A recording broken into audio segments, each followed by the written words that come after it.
It's going to snow this week. Maybe. Probably. We set the clocks back or forward or whatever we did. It's getting dark earlier. A couple weeks and it's going to be Thanksgiving. Say yay. Yay! Thanksgiving! Leftovers. How many people like leftovers? Last year, I ate so much turkey on Thanksgiving Day, I quit cold turkey.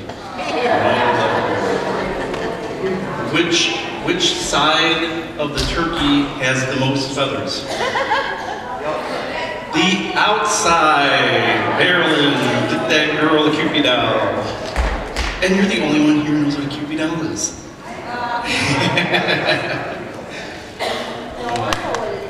Maybe if you don't have anything to be thankful about, you at least should be thankful you're not a turkey right now. Alright? Thanksgiving's coming. Holidays are coming. We're going to be celebrating food, friends, family, that crazy uncle, that odd sister, that cranky so-and-so, that weirdo, that caustic person. And if you don't have anybody like that in your family, you're it. So, before you try to dodge out of the festivities coming your way, I'd like you to consider this series that we have just gone through is training for you. Spiritual heads up for you to enter into the holidays and pass a test. Now, it could be that those weird people that you're going to bump into and have to celebrate with and make nice with, it could be that it's just people. But it could be that it's a test that's being put before you. And God has prepared you in the past 8 weeks for this test. And so instead of ignoring that person, instead of alienating them, and instead of talking bad about them, you actually pass the test and you treat them like God's creation. Maybe you're going through a tough time right now. Maybe depression, maybe temptation, and you're just like going down and down. And maybe it's just life. Maybe it's a test. And maybe you can pass it. And I think that this series, and today in particular, we're going to be looking at the test that God slips on our desktop. And we don't even know it's a test, and we keep answering it wrong, and God keeps giving us a do-over. And that's bad news sometimes. Like, oh, it's a do-over. I don't want to do it over.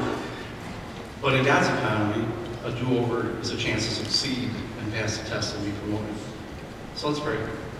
Heavenly Father, we just come before you, and we ask that you would take your rightful place in our lives, our hearts right now. You are high, you are exalted. Your thoughts are correct. Your ways are right. Teach each one of us to see the test that we are getting. We don't recognize them as a test, and we keep failing. We're lost in this cycle. Could you help us break free? Could you help us pass the test and go to the place you have us to go? Amen. All right. So, we're getting towards the entire account of Joseph. We've been going through chapters of Genesis 37 through 51, and hopefully you've been reading along with that.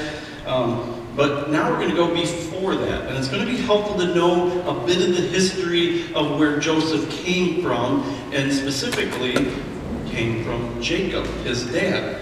So, Jacob wasn't always an old, cranky old guy. He was a young man. He was a young man who had his eyes set on one particular woman, and when he set eyes on her, he goes, I'm going to marry that girl. And that girl's name was Rachel. And he went to Rachel's dad and says, I want her hand in marriage. And Laban is Rachel's dad and says, for you, I got a deal for you. You work 7 years and then you get Rachel. So, obviously, Rachel was like perfect for Jacob. And Jacob worked 7 years. And so the bride came down the aisle 7 years later, veiled face, they go through the ceremony. He opens up there, and it's the older sister Leah, and he ends up marrying Leah. And he goes, Laban, what are you doing to me? And he goes, I got such a deal for you. You get 2 for 1 special, but you got to work another 7 years for Leah. She's fairer, she's worth it, she's younger, and so he goes and he works 7 years, and then finally gets to marry Rachel. Then the story gets weird. Leah is cranking out babies like there's no tomorrow. Brother, brother, brother, brother, brother. And Rachel isn't having any kids. She's barren. Jacob wants brothers from another mother, namely Rachel. Then Rachel finally has a child. And that child is who? Joseph. So Joseph is born. Joseph is heralded because, well, he's Rachel's.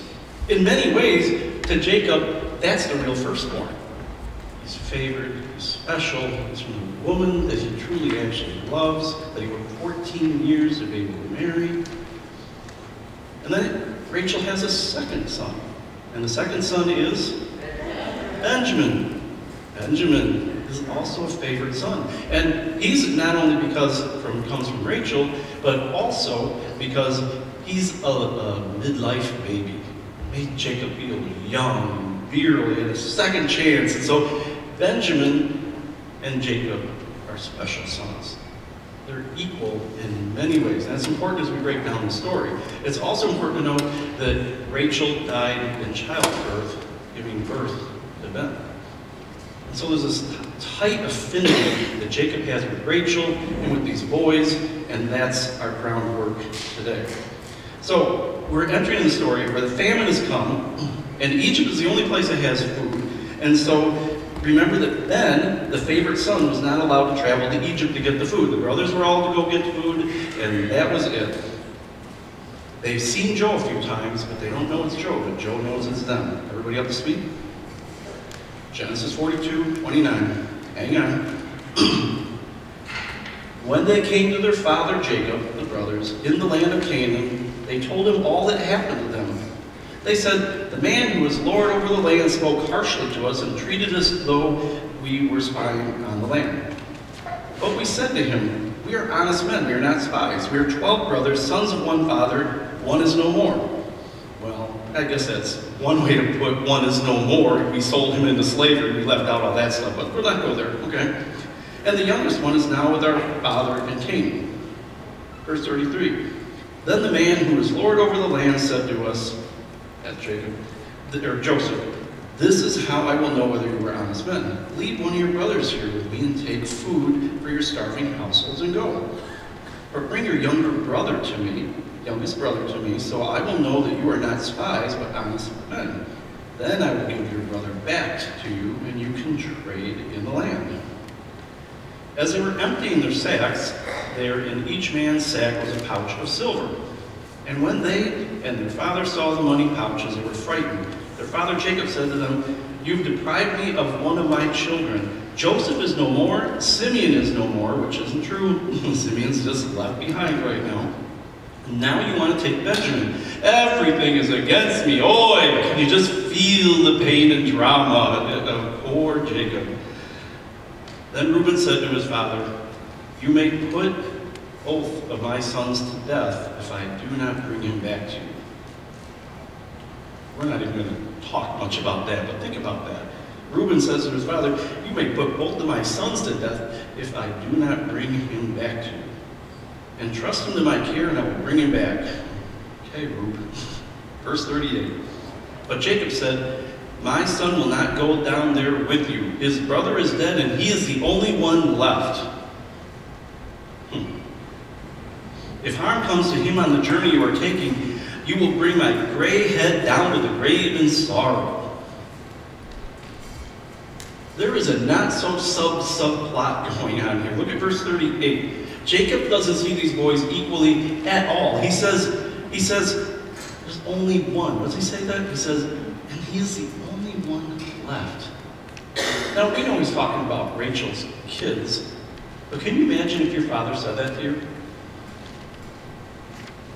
Jacob is in bad shape here. The brothers seem to be passing the test pretty well, and Jacob, not so much. And Simeon is in Egypt right now. As they're talking and having this discussion, Simeon's already in a land far away. He doesn't know what's going on with him. He doesn't know if he's in trouble, if he's even dead. He doesn't know if he's been sold into slavery. He doesn't know anything. And there's zero concern because he's basically not even included in sonship. So the brothers seem to be passive, but Jacob is not. Jacob's lost in self-pity. He's exaggerating, you know. What does he say? Everything is against me. Okay, here's a confession, and I like the way our seats are, so you can just like raise your hand this high so I can just see about how many people have used the phrase, everything is against me. Oh, we got people, the hands are right up there. So we can relate. We can sit on the outside and say, oh, Jacob, you bonehead. But we're all boneheads, right? We can all relate. And so Jacob isn't passing, but he's going to get an opportunity to pass. Simeon's really out of luck if this drought ends, by the way, right? It doesn't sound like he's going to go back for him anytime soon. All right, next chapter, 43, verse 1. Jacob certainly is going to send the boys back to get Simeon, right? Now the famine was still severe in the land. Time has gone by. And so when they had eaten all the grain that they had brought from Egypt, their father said to them, go back and buy us a little more food. Wow. Do you see what's going on here? Simeon is still in Egypt, and they ran out of all the food, and now they're going to start talking about going and getting food, and maybe you can pick up Simeon on the way. You know, think about what's going on here. And then Jacob remembers God's provision. After he's exhausted everything, everything's against me, woe is me, it's the last one, all this stuff. And he finally says, but I remember God has provided for me in the past. Have you ever been there? Sometimes the last thing we do is remember God's provision and his faithfulness.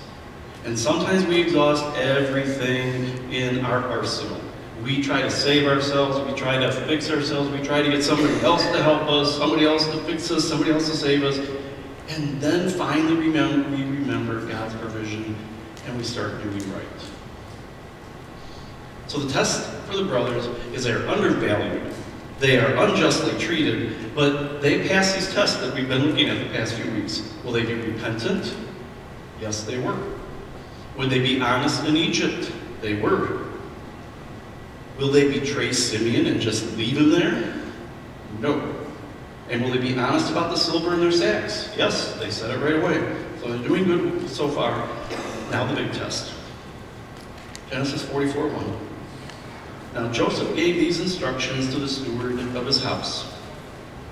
Fill the men's sacks with as much food as they can carry, and put each man's silver in the mouth of his sack. Verse 2. Then put my cup, the silver one, the special one, it's one of a kind, it's for the second in charge in Egypt, this is a special silver cup, in the mouth of the youngest one's sack, along with the silver for his grain. And he did as Joseph said. Verse 10. Joseph says, whoever is found to have it will become my slave. The rest of you will be free from blame. And so he's accusing the brothers. He's saying, this is the deal. My silver cup's missing. And whoever has it will be my slave. Each one of them quickly lowered his sack to the ground and opened it. And then the steward proceeded to search, beginning with the oldest and ending with the youngest. And the cup was found in Benjamin's sack. At this they tore their clothes. Then they loaded all their donkeys and returned to the city. Is Joe getting a bit of vengeance here? What's Joe up to? This is a guy who's been refined. This is a guy who's passed test after test after test. It's proof by his promotion over and over again. So it can't be that he's getting vengeance, because if he wanted vengeance, he had all the power in the world and could have done whatever he wanted to do. If this was getting back at them, this is the least way that he could get back at them. He could have sent an army to go get Jacob on his own. He had all the power at his disposal. disposal. But Joe sends the brothers back, sans Benjamin. And nobody knows. Nobody knows this is Joseph, not the brothers, and not Jacob. The brothers are in the exact same situation they were 22 years ago. They are in possession and power of the other favorite son. Are you with me? It's the exact same situation that they have been put into. What are you going to do with this other favorite son? Because you had the one 22 years ago. We already know what you did with that one. What are you going to do with this one? And this one's got to be really tempting, because if they can get rid of Benjamin, then their dad has to pay attention to them, because they're the only sons left, right? They have a multiple choice test. And the way they answer is going to determine their freedom or bondage for the rest of their lives. I wonder if you have a silver cup in your life. Have you ever felt like you've been somewhere before? Have you ever felt like there's a situation that is suspiciously like a situation that you had before? You haven't made maybe the solid link, but it's so close. And the same temptation keeps hitting you over and over again. And it's almost like an echo from the past. Maybe it's that temptation to take something from the job site for home use over and over and over again. Maybe it's that chance to tell the same kind of lie over and over and over.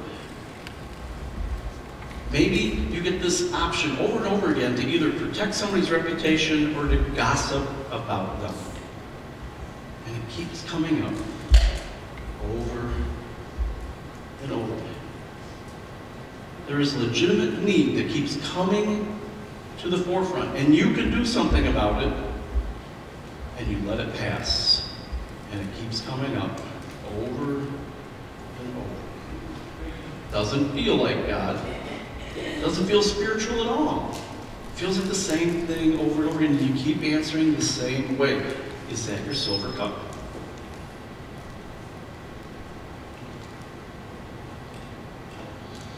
Maybe that's a test, and it's not just a coincidence. It feels like it.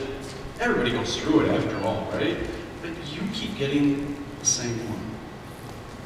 And is Joseph, who we demonstrated for the past couple of weeks as a type of Christ, is Jesus putting a silver cup in your sack? Is he giving you a test?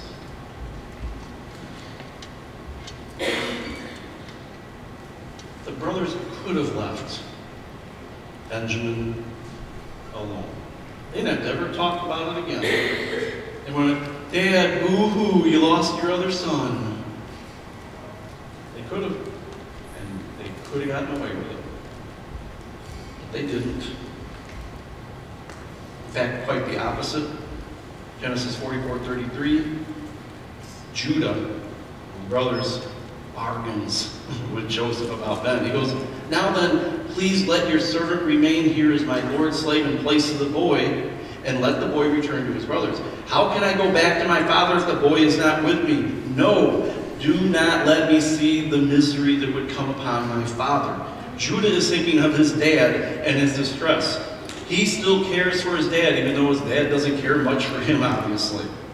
And Judah has to be reminded of 20-some years ago when he had another favorite son under his care. Judah will give his life for this other favorite son. Genesis 42:21 records how the brothers connect the current trouble to how they treated Job. They said to one another, surely we are being punished because of our brother. 20-some years ago. We saw how distressed he was when he pleaded for his life, but we would not listen. That's why this distress has come upon us. You feel that connection from the past. but you're not sure.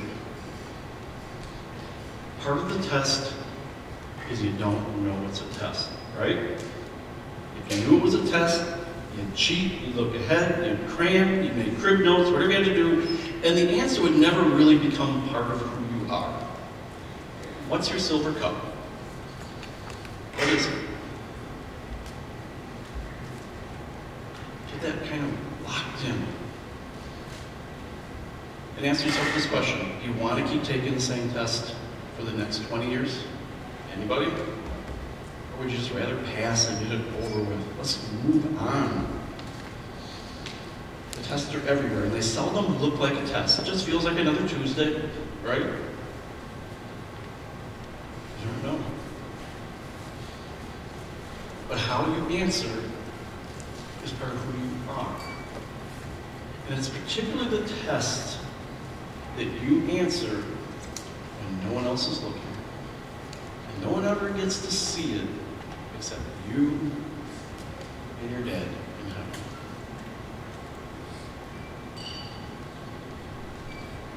Will the answer be part of it? You got a card, hopefully. Did everybody get a self-test card inside of their program? Did anybody not get one of these? It's a little card. I don't have a ton of them, but you can share. Who else? And then there's some at the desk as you leave. And as you leave at the table, over in the lobby, you go say, I'm going to keep this one. So, it's a self-test to kind of help ground yourself. And sometimes we get so busy we can't really figure out who we are, what we stand for, and this is A.W. Tozer, 7 Rules for Discovery. And when he uses the word rule, he means like a measure. It's not like a rule, it's like a measurement of how to live a cadence of your life. And ask honestly these questions this week. What do I want most out of life? For real. What do I want most? And be honest with yourself. What do you think about most in this life? How do we use our money? What do we do with poor leisure time? That is not a thing. It means your leisure time. Who is the company we enjoy? Who and what do we admire? What do we laugh at? The last one is my choice. You can fill in the blank right now. Who judges our leisure time? What's that, Patrick? Who judges our leisure time? Who? You. And that's between you and God. Well, then how can it be poor if we judge it? No, that's a misprint on there. Okay. Yes, that's a misprint. It's your leisure time. Because it's not as important that you pass the test on the paper. It's what's going on in here. Is your character developing and matching and reflecting more of God's character? Slow down. Pay attention to the silver cups that might be coming across your life. And it may not be a coincidence. You got it?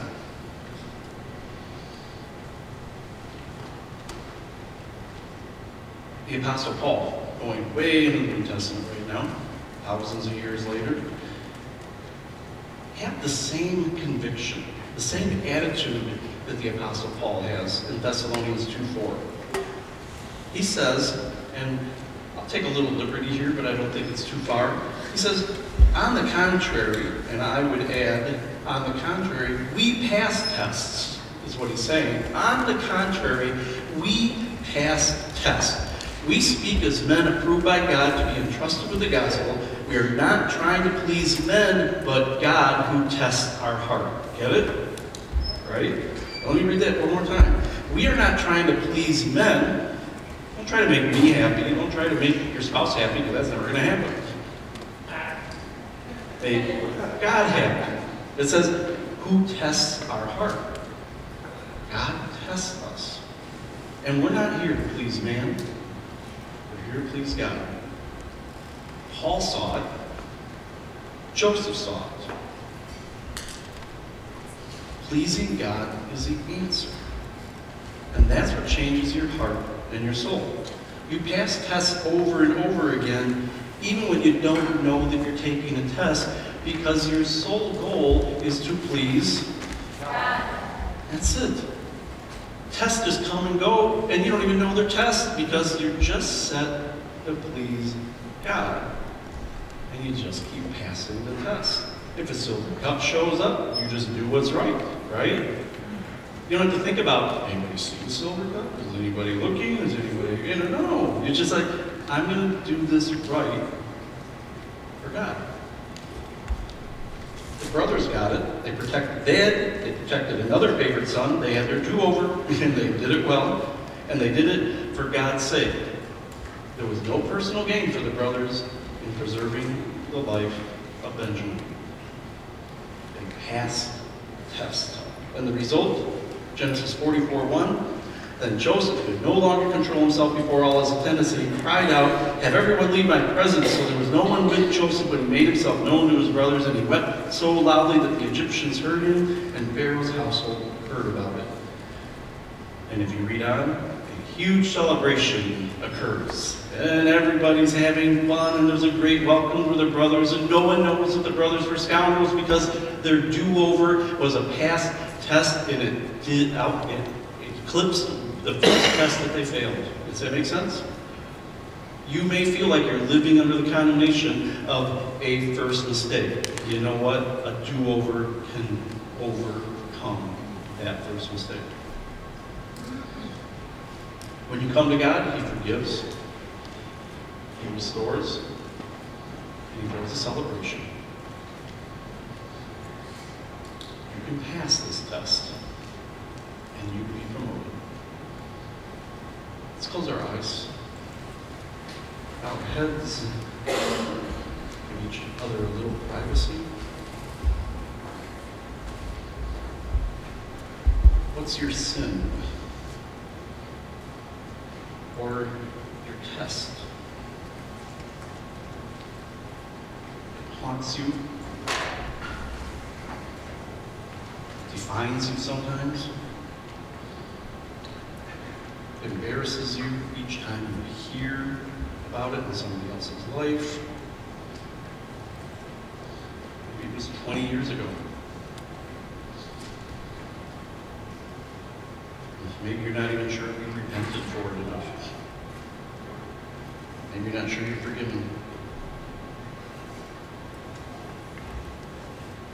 You can be sure today. First, be sorry to God.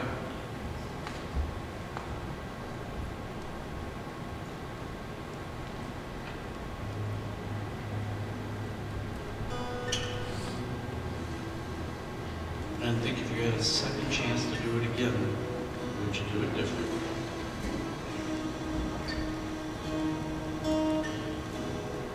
And then get ready. Because God's going to give you another test to make sure. So take your time right now, invest, and get free, and get promoted.